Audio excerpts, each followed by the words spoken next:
وأشهد أن لا حول ولا قوة إلا بالله العلي العظيم. حسبنا الله ونعم الوكيل، نعم المولى ونعم النصير. بسم الله. أعوذ بالله من الشيطان اللعين الرجيم. بسم الله الرحمن الرحيم. الحمد لله رب العالمين بارئ الخلائق أجمعين. الحمد لله الذي لا يبلغ مدحته القائلون ولا يحسن أماءه الآتون ولا يؤدي حقه المجتهدون. الذي لا يدركه بعد الهمم ولا يناله غوص الفتن. الذي ليس لصفته حد محدود ولا نعت موجود ولا عجل ممدود ولا وقت معدود. بسم الله. وأطر الخلائق بقدرته ونشر الرياح برحمته وابتدى بالصخور ميدان أرضه. أول الدين معرفته. سبحان الله. ثم الصلاة والسلام على سيدنا ونبينا وطبيب قلوبنا وشفيع ذنوبنا مولانا ومولى الكونين جد الحسن والحسين أبي القاسم محمد. اللهم صل على محمد وعلى آله الطيبين الطاهرين المعصومين الغر الميامين المنتجبين المكرمين المعصومين المظلومين ما شاء الله. الذين قال الله تبارك وتعالى في حقهم إنما يريد الله ليذهب عنكم الرجس أهل البيت ويطهركم تطهيرا. اللهم صل على محمد وآل محمد. ورحمة الله على محبيهم ومواليهم وشيعتهم أجمعين. بسم الله. ولعنة الدائمة على أعدائهم ملعونين. أما بعد فقد قال الإمام عليه السلام بنا فتح الله وبنا ختم ومحمد وآل محمد صلوات. اللهم صل على محمد وآل محمد وعجل فرجهم. عشر محرم کی اختتامی مجلس ہے. دعا ہے کریم اللہ ہماری زندگیوں کا یہ آخری عشرہ یہ آخری مجلسیں قرار نہ پائیں. جنہوں نے جس انداز میں بھی عزاداری کی اس مشن کی خدمت کی ہے کریم اللہ ان کی اس عبادت کو قبول فرمائے. کریم اللہ اس امانت کو جنہوں نے ہمارے سپورٹ کی ہے تو ان کی خدمت چلے گئے ہیں تو ان کے لیے دعا اور اس امانت کی حفاظت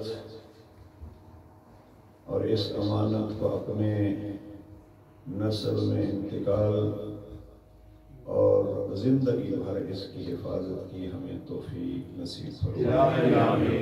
اس امام برگاہ کو اس مرکز کے چھوٹے بڑے خواتین و حضرات خدمات کرنے والوں کو کریم اللہ اجر جزیل عطا فرمائے. سوائے غم حسین کے حسینیوں کو ہر غم سے ہر دکھ تکلیف سے محفوظ فرمائے اور جو حاجتیں لے کے آئے ہیں پروردگار ان کو اس دروازے سے خالی نہ لوٹائے. کریم اللہ ولی برحق امام عصر کے ظہور میں تعجیل فرمائے. ہمارے جو عزادار اس دنیا سے چلے گئے ہیں پروردگار ان کو جوار سیز الشہداء میں جگہ عنایت فرمائے. اپنے اپنے مرحومین کے لیے عزاداران سیز الشہداء کے لیے بالخصوص وہ عزاداران جن کا شاید فاتحہ پڑھنے والا بھی کوئی نہیں ہو ان کے لیے فاتحہ. بسم اللہ الرحمن الرحیم. اللہم صل علی محمد وآل محمد. بسم اللہ الرحمن الرحیم.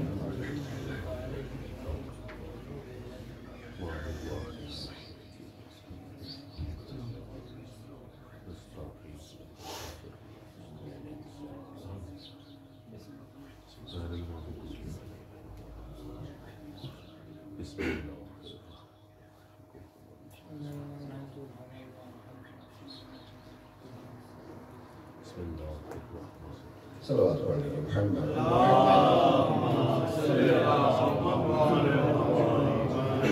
ایک دفعہ پھر صلوات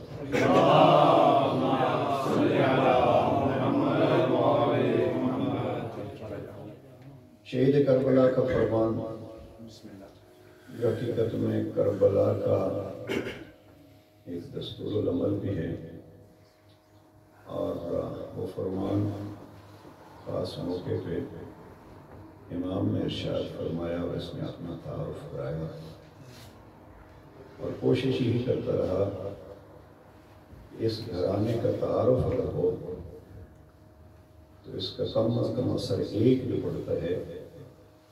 محترم فرما رہے تھے کہ اگر کربلا کی پہچان ہو تو کچھ نہ کچھ اسی ذریعے سے خدا کی بھی پہچان ہوگی۔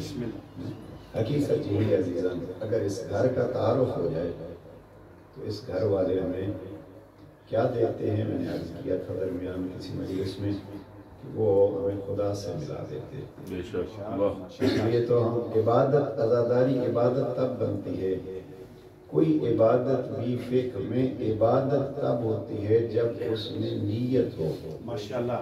اور نیت میں جو مین چیز ہے یہ ہے کہ جب اس میں نیت یہ ہو کہ قربۃ اللہ، میں قرب خدا کے لیے اس کو انجام دے رہا ہوں، تو بنتی ہے عبادت۔ اگر نیت کچھ اور ہوگی یا قرب خدا کی نہیں ہوگی تو پھر خطرہ یہ ہے کہ عبادت کے بجائے وہی گناہ کا سبب بنتی ہے۔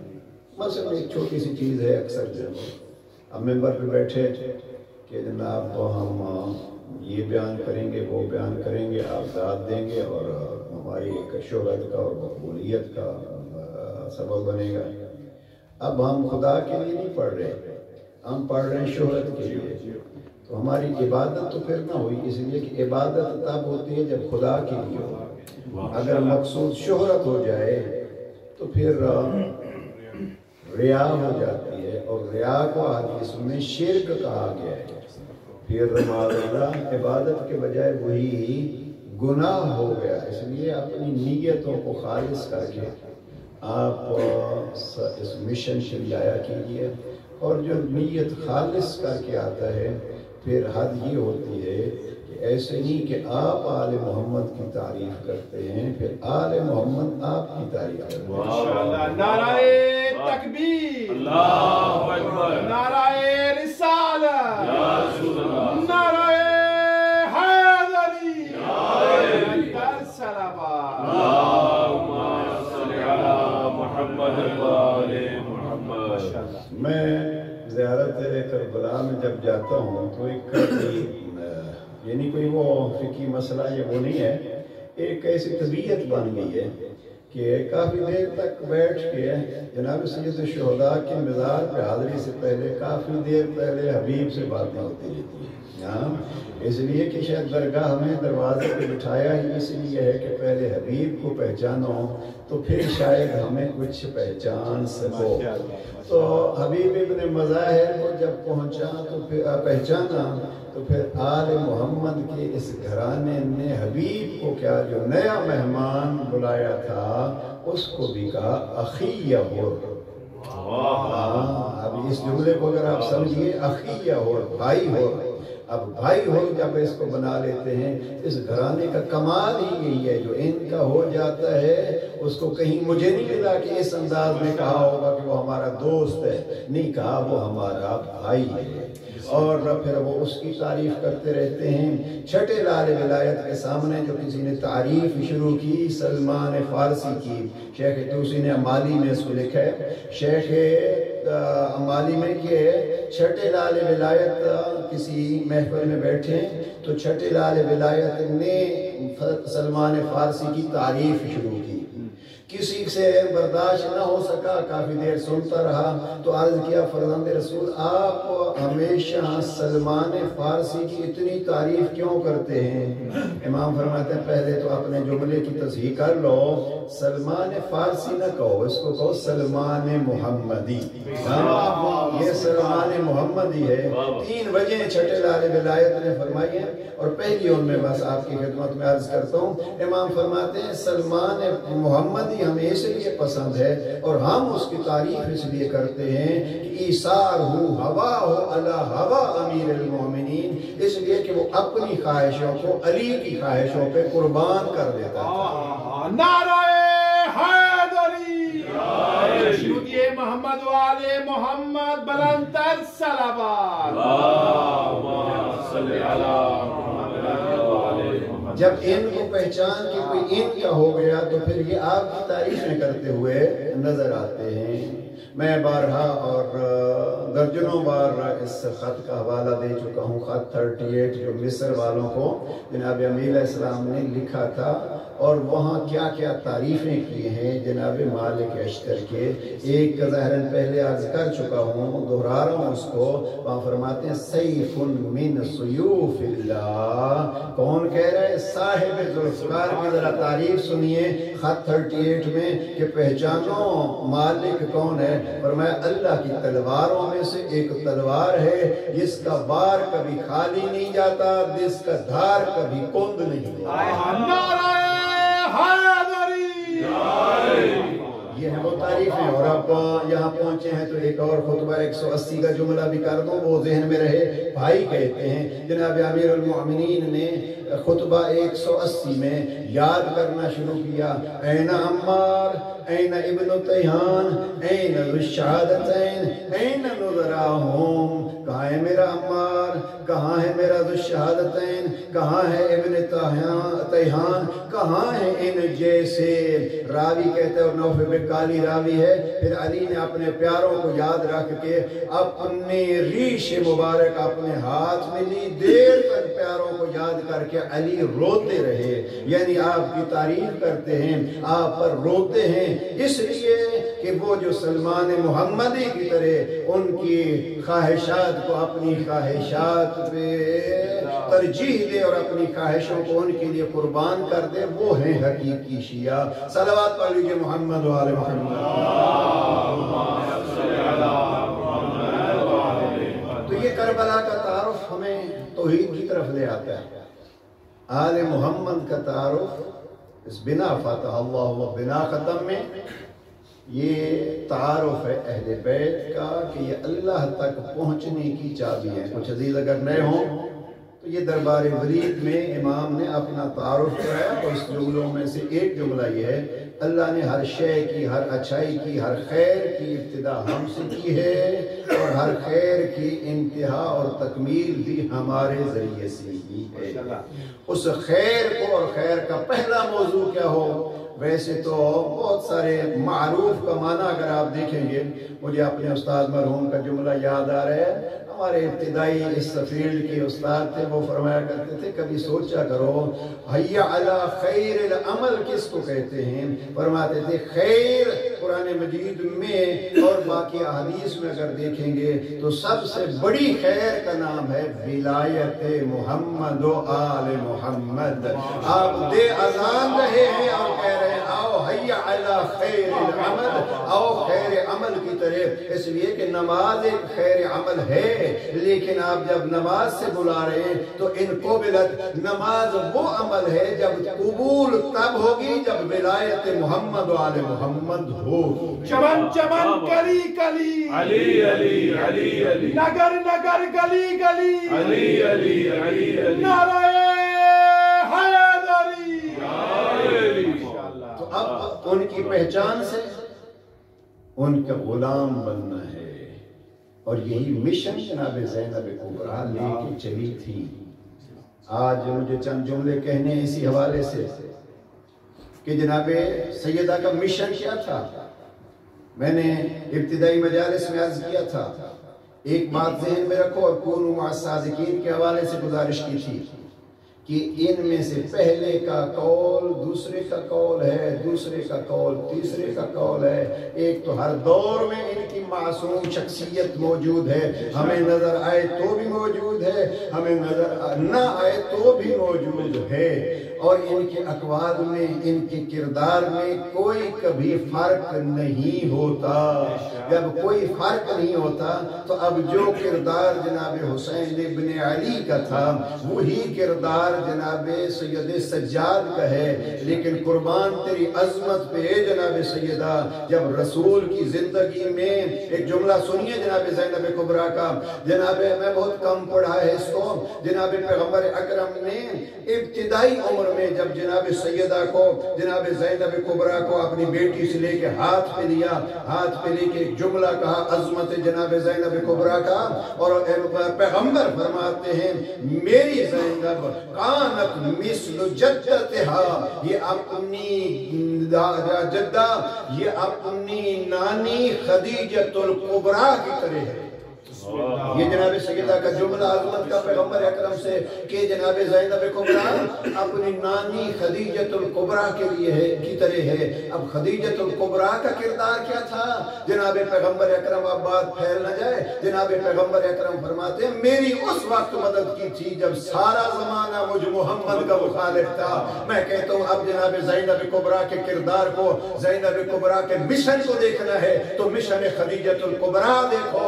خدیجۃ الکبریٰ کا مشن چمکتا ہوا اگر نظر آتا ہے تو کردار زینب کبریٰ میں، اس لیے کہ رسول کی مددگار اکیلی تھی خدیجۃ الکبریٰ، اب یہ بی بی نبی کی بھی مددگار ہے، ماں کی پٹیاں باندھنے والی ہے، بابا کا لہجہ اپنا کے خطبے دینے والی ہے، حسن مجتبیٰ کے جنازے سے تیر کھینچنے والی ہے، شہید کربلا کا ساتھ لینے والی ہے، زین العابدین کا دفاع کرنے والی ہے، اور امام باقر کو سلامتی سے ان بھرے بازاروں سے گزار کے واپس مدینہ پہنچانے والی ہے۔ بی بی تیری عظمت ہم کیا جانے، بس یہی تو ہے۔ جناب سید سجاد فرماتے تھے انت عالمتن، یہ تو اس گھرانے کی پڑی ہوئی ہے کہ جس کو خدا نے پڑھایا ہے۔ ثانی زہرا آقا زادی کی ذات پر بلندتر صلوات۔ بس عزیزان، جناب زینب کبریٰ کے مخدومہ و اس عالیہ بی بی کے کردار کو سمجھیے، مشن کو سمجھیے، اور یہاں سے بات اس پہلو سے عرض کر رہا ہوں اور بارہا کہہ چکا ہوں، عزاداری کیا ہے؟ عزاداری جناب سیدہ کا ایک سرمایہ ہے جو ہمارے پاس امانت ہے۔ اس جملے کو اگر اس اشرے میں سمجھ جائیں، عزاداری کیا ہے؟ جناب مخدومہ کا سرمایہ یا امانت کہیے جو ہمارے پاس بھی امانت ہے، ہم نے اس کو ویسے ہی اپنانا ہے جیسے بی بی نے ہمیں بتایا ہے۔ کل میں نے اشارہ کیا تھا، کسی کے لیے حجاب جیسا بھی ہو، میری مائیں بہنیں بیٹیاں جس ماحول میں رہ رہے ہیں، کسی کو رول ماڈل بنانا ہے تو بہترین رول ماڈل علی کی بیٹی زینب کبریٰ ہے۔ بلندتر صلوات۔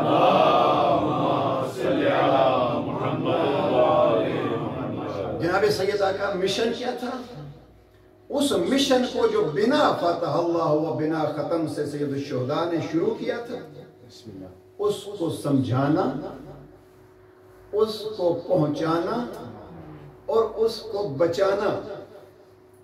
میں جب یہاں پہنچتا ہوں تو کبھی کبھی بات لمبی ہو جاتی ہے، مجھے تو وہ کردار یاد آتا ہے جب اللہ نے کہا موسیٰ لے لو ہارون کو، اذهبا الى فرعون، جاؤ فرعون کی طرف اس کو تبلیغ کرو، انہو طغا، وہ باغی بن گئے، جاؤ فرعون کو تبلیغ کرو، دونوں بھائی وہ باغی بن گئے۔ یہاں جناب موسیٰ بول پڑے پروردگار میں نے ان کا ایک قتل کیا تھا اور مجھے ڈر لگتا ہے کہ اس قتل کے بدلے میں کہیں مجھے قتل نہ کر دیں۔ یہ ہے جناب موسیٰ کا، مجھے اب کبھی یہ مت کہا کہ یہ عقیدے کی بات ہے، غیر امام، مثلا ہمارے ہاں ایک عموماً غلطی کر دی جاتی ہے کسی بزرگ نے کسی خطیب نے، ہمارے پنجاب کے ایریا سے ایک بہت بڑے بزرگ تھے مولانا سید محمد باقر چکڑالوی، یہ کا بڑا احسان ہے اس پنجاب کے علاقے میں جو علم پھیلا ہے تو یہ سید محمد باقر چکڑالوی کی وجہ سے۔ ان کے ایک شاگرد نے پڑھا ممبر سے، اور وہ بہت کم مجلس میں بیٹھتے تھے، فرماتے تھے کہ جو بھی بیٹھتا ہے وہ جھوٹ بولتا ہے۔ تو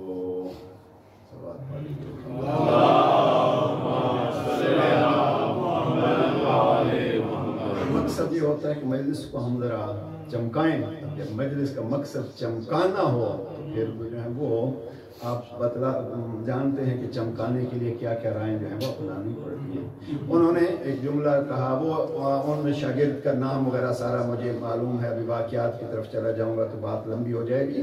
انہوں نے ایک جملہ کہا جناب سیدہ کے حوالے سے ان کے شاگرد نے، اور وہ یہ ہے کہ صبر میں جناب زینب سید سجاد سے بڑھ گئی۔ ہمارے ہاں ایسے نیچے بیٹھے تھے، پڑھنے لگے لا حول ولا قوت الا باللہ۔ تو وہ شاگرد تھے، وہ بھی سمجھ گئے کہ میں نے غلطی کیا کی ہے۔ جب مجلس ختم کی تو پوچھا قبلہ کیا ہوا؟ کہا عقیدے کی بات ہے، غیر امام کبھی اپنے دور میں کسی صفت میں اس سے افضل نہیں ہو سکتا، اس لیے کہ ہم ہر صفت کے فاضل کو افضل کو امام مانتے ہیں۔ جناب سیدہ اس امام سجاد کی مددگار تھیں، یوں بس بات کو سمیٹ لوں جیسے خدیجۃ الکبریٰ محمد مصطفیٰ کی مددگار تھیں۔ صلوات پڑھ لیجیے محمد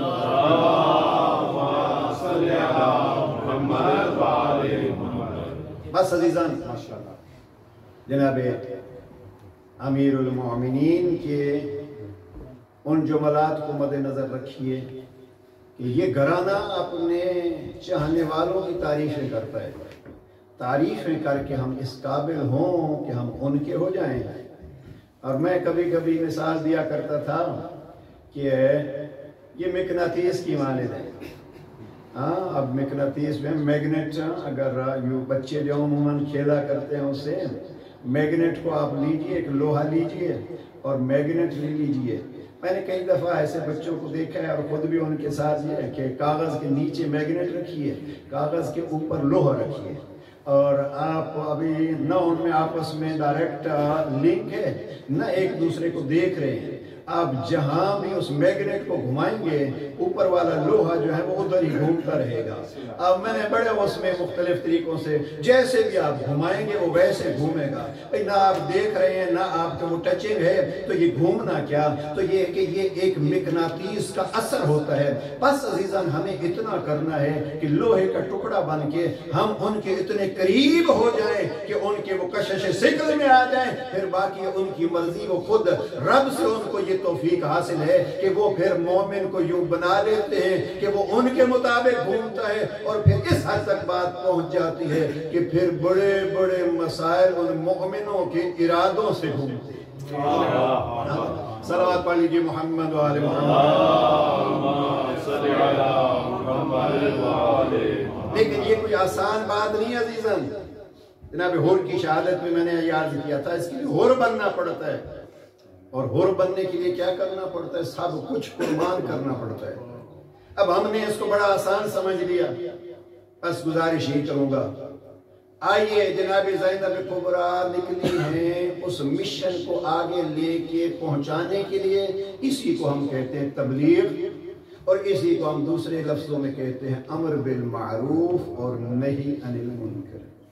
اور یہ مشن تھا جناب سید الشہداء کا۔ وہ جو خط لکھا تھا جناب محمد حنفیہ کو، اس خط کے الفاظ یہ ہیں، ارید ان آمر بالمعروف وانہا عن المنکر۔ میں نکلا ہوں حسین اس لیے تاکہ امر بالمعروف کروں اور نہی عن المنکر کروں۔ امر بالمعروف اور نہی عن المنکر کیا ہوتا ہے؟ یعنی اچھائیوں کی طرف راغب کرنا، برائیوں سے روکنا۔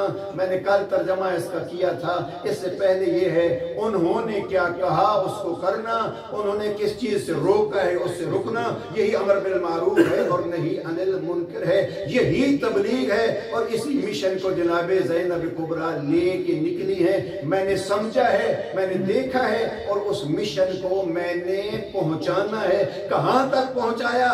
وہاں تک جہاں جناب موسیٰ کو کہنا پڑا پروردگار میں نے ان کا ایک قاتل کیا تھا، لہذا مجھے ڈر لگتا ہے کہ کہیں یہ مجھے قاتل نہ کر دیں۔ لیکن زینب کبریٰ اس علی کی بیٹی ہے کہ جب جناب صعصع بن سوحان نے آخری رات پوچھا تھا یا علی آپ افضل ہیں یا موسیٰ افضل ہیں، جناب امیر المومنین فرماتے ہیں صعصع اپنی تعریف ٹھیک نہیں ہوتی، لیکن اللہ کا حکم ہے کہ اما بنعمت ربک فحدث، اللہ کی نعمتوں کو دہراتے رہا کرو۔ میں اللہ کی نعمت دہرا کے کہتا ہوں میں علی شجاعت میں موسیٰ سے افضل ہوں۔ لما ذالک یا امیر المومنین، یا علی اس کی کوئی دلیل؟ فرمایا اس لیے کہ جب موسیٰ کو تبلیغ کا کہا گیا تھا تو موسیٰ نے کہا تھا پروردگار میں نے ان کا ایک بندہ مارا ہے، لہذا مجھے ڈر ہے کہ کہیں وہ مجھے قاتل نہ کر دے۔ لیکن علی اعلیٰ کے عظمت کی قسم مجھ علی کو جب نبی نے کہا تھا کہ یا علی جاؤ کعبہ کی چھت پہ بیٹھ کے سورہ براءت و سورہ توبہ کی تبلیغ کرو، تو رب جلیل کی قسم جنگیں سب تمام ہو چکی تھی، قریشیوں کا کوئی گھر ایسا نہیں تھا جہاں علی کے ہاتھوں کوئی قتل نہ ہو چکا ہو، ہر گھر میں علی کے ہاتھوں کا مقتول تھا۔ لیکن جب نبی نے حکم دیا تو علی کے دل میں ذرہ برابر بھی خوف نہیں آیا۔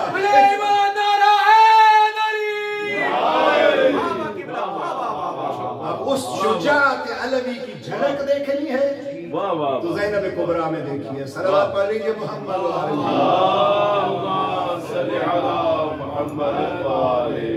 اس لیے حق کہنے میں گھبرایا نہ کیجیے عزیز۔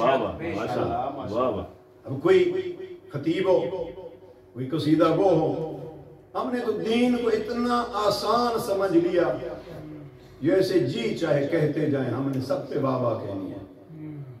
جی کہاں گئی جرأت زینبی کس لیے کہ ایک دوسرے کے خلاف جرأت استعمال کرنی ہے؟ ایک دوسرے کی توہین کے لیے ہم نے جرأت استعمال کرنی ہے یا حق کی بقا کے لیے جرأت استعمال کرنی ہے؟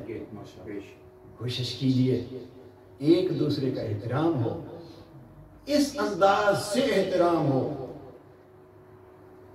کہ اپنے آپ کو، میں نے اس دن سائیکالوجی کا ایک مسئلہ چھیڑا تھا اور ظاہر ہے ٹائم کی محدودیت، اور اپنے آپ کو اس انداز میں لے آئیے، اور اگر تفصیل دیکھنی ہو تو جا کے نہج البلاغہ کا خطبہ نمبر 138 پڑھیے، جہاں امام فرماتے ہیں ایک دوسروں کے عیب بیان کرنے والے ذرا سن۔ بہادر شاہ ظفر کا ایک شعر ہے اگر پورا یاد ہو کہ جب تک حال اپنے کی نہ تھی ہمیں خبر، رہ گن، پہلا مصرع شاید آگے پیچھے ہو، رہ گنتے اوروں کے عیب و ہنر، پڑے اپنے گناہوں پہ جب ہماری نظر، نگاہ میں کوئی برا نہ رہا۔ جب پڑی اپنے گناہوں پہ ہماری نظر تو نگاہوں میں کوئی برا نہ رہا۔ ہم نے ساری زندگی دوسروں کے عیب و ہنر تو گنوائے، اپنی فرصت نہ ملی اس لیے کہ اپنے سینے کے عیب دیکھنے کے لیے نظریں جھکانی پڑتی ہیں۔ عزیزان بس میں یہی عرض کر رہا ہوں، ذرا دونوں آنکھیں جھکا کے دیکھو، جہاں تک چل پہنچے وہاں اپنے گناہ دیکھو۔ خطبہ نمبر 138 میں جناب امیر علیہ السلام فرماتے ہیں جو اپنے گناہوں کو گننا شروع کرتا ہے اس کے پاس تو فرصت ہی نہیں رہتی کہ وہ دوسروں کے گناہ گنے۔ اور دوسرا جملہ اسی خطبہ 138 کا امیر المومنین فرماتے ہیں دوسروں کے عیب گننے والے تو اپنے عیب گن، دوسروں کے عیبوں کا حساب کتاب کرنے والا کوئی اور ہے۔ اور پھر امام فرماتے ہیں مت گن، اسی خطبہ 138 میں مت گن اوروں کے عیب، اس لیے کہ لعلہ مغفور عن، شاید جب تو گن رہا تھا اللہ اسے معاف کر چکا ہو، جس کے گناہ رب معاف کر چکا ہو تو اپنے آپ کو اس کے گناہ گن کے گناہگار مت کر۔ صلوات پڑھ لیجئے محمد و آل محمد۔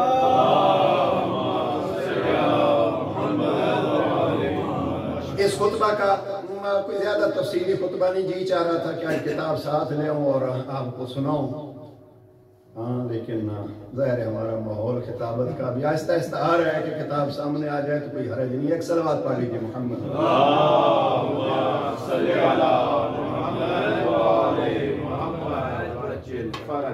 ہمارے پاس ایک اچھی کتاب ہے مواعظ کی، مواعظ عددیہ، تعداد کے حساب سے. اس میں مجھے تو لگا ہے کہ یہی خطبہ 138 کا ترجمہ ہے، لیکن حقیقت میں بہرحال حکیم کے حوالے سے مواعظ عددیہ میں انہوں نے لکھا ہے. ایک حکیم ہے، وہ کہتا ہے کہ دوسرے بندے کو اپنے سے بہتر سمجھو. کیوں؟ یہ ظاہر ہے میں کبھی یہاں اس منبر سے محفل کر چکا ہوں. اس لیے کہ دوسرا اگر آپ سے بڑا ہے، ذرا آل محمد کا کردار دیکھیے اور جنہوں نے ان سے سیکھا ہے اس کو. دوسرا اگر آپ سے بڑا ہے تو ظاہر ہے اس کی زندگی زیادہ ہے، اس کی نیکیاں زیادہ ہوں گی. اور اگر آپ سے چھوٹا ہے اس کو بھی خود سے بہتر سمجھو، اس لیے کہ اس کی عمر کم ہے، اس کے گناہ آپ سے کم ہوں گے. اور اگر آپ کا ہم عمر ہے تو اس کو بھی اپنے سے بہتر سمجھو. اس لیے آپ اپنے گناہ تو پتہ ہیں. یہ اس خطبے کا خطبہ 138 کا گویا یہ خاص کا ترجمہ ہے. اس لیے کہ وہ آپ کا اگر ہم عمر ہے تو پہلے تو یہ ہے کہ آپ کو اپنے گناہ پتہ ہیں، اس کے بہت سارے گناہ نہیں پتہ. اور اگر پتہ بھی ہوں تو ممکن ہے وہ معاف کر چکا ہو اور آپ لمبی امیدوں میں توبہ کو لیٹ کیے ہوئے ہوں. ہاں، لمبی امیدوں میں کل توبہ کر لوں گا اور پرسوں توبہ کر لوں گا. عزیزاں، یہ ہے وہ کردار جو ہمیں آل محمد سے سیکھنا ہے. تب ہم کہہ سکتے ہیں ہم مشن جناب زینب کبریٰ کے وارث ہیں. اس لیے کہ یہ امر بالمعروف، مصیبت یہ ہے، مشکل یہ ہے کہ جب بھی امر بالمعروف کی بات آتی ہے، میں سمجھتا ہوں میں تو ہوا پاک صاف، ممبر پہ بیٹھا ہوں، ابھی سارے عزت احترام کر رہے ہیں، بس میں ہی سب سے اچھا ہوں. عزیزان، بس ختم کر رہا ہوں گفتگو کو. آخری عشرے کا 11-12 مجلسوں کا نچوڑ اگر اس جملے کو یاد کر سکیں تو وہ یہ، اور اس میں گھروں کے جھگڑے بھی ختم ہو سکتے ہیں، برادریوں کے جھگڑے بھی ختم ہو سکتے ہیں، سوسائٹی کے جھگڑے بھی ختم ہو سکتے ہیں، مومنین کے اب دو چیزیں جمع مجھ سے مشکل ہو رہی ہیں. مومنین اور جھگڑے، یہ کیا سلسلہ ہوا؟ مومنین اور جھگڑے یہ پھر کہیں نہ کہیں ایمان میں تھوڑا فرق پڑ جاتا ہے. بہرحال وہ بھی سنور سکتے ہیں. ایک چیز ذہن میں رکھیے، دوسرے کو اپنے سے بہتر سمجھنا شروع کر دیجئے، سارے مسائل جو ہیں وہ بہتر ہو جائیں گے. صلوات پڑھ لیجئے محمد و آل محمد. اللہم صلی علی محمد و آل محمد. یہی دین بچانے کے لیے، ہم تک پہنچانے کے لیے، عزاداری جیسی نعمت کو محفوظ کر کے قیامت تک پہنچانے کے لیے علی کی بیٹی نے وہ قربانیاں دی کہ اگر وہ قربانیاں نہ ہوتی تو مشن کربلا میں ہی رہ جاتا. مشن کربلا میں ہی رہ جاتا. اتنی کس جرت کی مالکہ تھی جس بہن کے 8 یا 9 بھائی. مجھے نہیں سمجھ آئی ابھی تک. فاصلہ آپ دیکھ چکے ہیں زائرین، خیام کا اور مقتل کا آنے میں بڑی دیر ہو گئی، بڑی دیر ہو گئی. میں نے بہرحال جو مطالعہ کیا ہے، عصر عاشور کو بھائی زین سے اترا، ظہر 11 محرم کی بی بی مقتل میں آئی، خیموں سے سوار کیا بن پلان اونٹوں پہ. 4 مرحلے میں عرض کرنا چاہتا تھا جہاں تک طاقت ہوئی. پہلا مرحلہ شریف زادیاں، ہم نے یہاں انگلینڈ سے دیکھا ہے، بھائی جو دنیا سے چلا گیا نا، میں نے خود بہنوں کو چیختے پکارتے سنا ہے، میرا انتظار کرنا، میرا انتظار کرنا، میں پہنچ جاؤں گی. پتہ نہیں کیا مجبوری تھی علی کی بیٹی کو، 72 قدم تھے،